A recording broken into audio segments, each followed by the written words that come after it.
Commodity की ABCD में आज हम बात करने वाले कॉटन की, क्योंकि एनसीडीएक्स पर कॉटन का एक नया वर्जन लॉन्च हुआ है 11 अप्रैल को। नए बदलाव के साथ एनसीडीएक्स कॉटन की अब शुरुआत हुई है।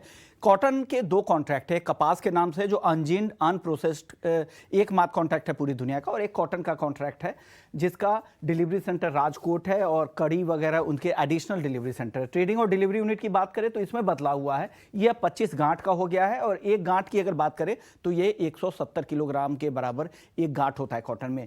अब कोटेशन और बेस वैल्यू में भी बदलाव है। रुपए प्रति गांठ तो कोटेशन बेस वैल्यू है ही, टिक साइज अब 10 रुपए के आसपास का हो गया है। इसके अलावा अगर इस कॉन्ट्रैक्ट की बात करें तो मार्जिन, अगर शुरुआती मार्जिन आपको 10% देना पड़ेगा। जो भी आपका कॉन्ट्रैक्ट का वैल्यू है उसको जो इनिशियल मार्जिन है वो 10% के आसपास देना पड़ेगा।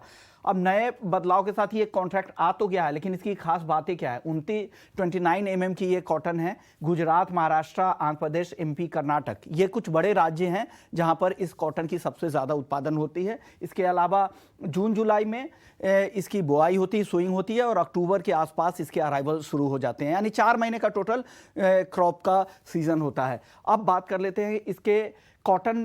अगर कॉटन की अगर बात करें तो कॉटन जो रॉ कॉटन होता है उसमें 35% फाइबर होता है, यानी रुई निकलते हैं। उसके बाद 65% उसके बीज होते हैं। बीज की पेराई के बाद, क्रशिंग के बाद उसमें से तेल निकाला जाता है, और साथ ही उसके बाद जो बचे हुए खल होते हैं वो कैटल फीड के तौर पर उसका इस्तेमाल किया जाता है, जिसे हम कॉटन सीड ऑयल केक भी कहते हैं। अब दूसरे कॉन्ट्रैक्ट को अगर आप देखें एनसीडीएक्स पर, जो कपास का कॉन्ट्रैक्ट है, इसकी ट्रेडिंग और डिलीवरी यूनिट 4 मीट्रिक टन के आसपास ही है। ये दुनिया का एकमात्र अनप्रोसेस्ड अनजिन्ड ये कपास का कॉन्ट्रैक्ट है। और अगर इसके फंडामेंटल्स की अगर आप बात करें, दोनों ही कॉन्ट्रैक्ट के फंडामेंटल्स यही है। तो किस तरह के अराइवल्स है, किस तरह की बुआई हो रही है, एक्सपोर्ट इंपोर्ट के आंकड़े किस तरह से है, डिमांड सप्लाई का सिनेरियो क्या है, सरकार की पॉलिसी क्या है, तो ये आप ध्यान में रखिए। फिर इसमें ट्रेड करें या हेजिंग के लिए इसका इस्तेमाल करें। चाहे आप ट्रेडर हो, किसान हो, हेजिंग के लिए आप दोनों ही कॉन्ट्रैक्ट का इस्तेमाल कर सकते हैं।